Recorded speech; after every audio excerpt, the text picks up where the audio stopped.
Quand il arrive à Ajaccio le 8 octobre 1943, le général de Gaulle, accueilli triomphalement, veut incarner lui et lui seul cette France dont un morceau vient de se libérer glorieusement, sans l'aide des Alliés, insiste-t-il. Il omet de dire qu'il est en fait furieux que son adversaire au sein du gouvernement provisoire d'Alger, le général Giraud, ait pris l'initiative de soutenir matériellement et en hommes, sans l'en avertir, une insurrection corse qui l'inquiète.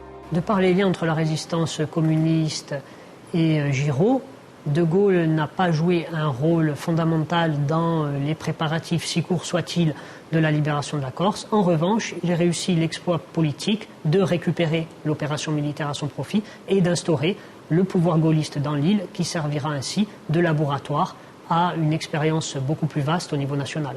Car De Gaulle va rebondir immédiatement, écarter Giraud et contenir les communistes en Corse en plaçant sur l'île des Hommes parmi ses plus intimes, parmi lesquels le préfet Luizet.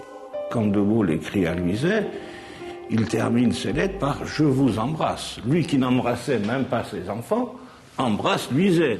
Comme secrétaire général, il nomme Coulet. Coulet qui pendant 2 ans à Londres a été son chef de cabinet. Ce sont ces 2 hommes qui vont conduire la stratégie gaulliste, appuyée, il faut bien le dire aussi, sur Paul Jacobi.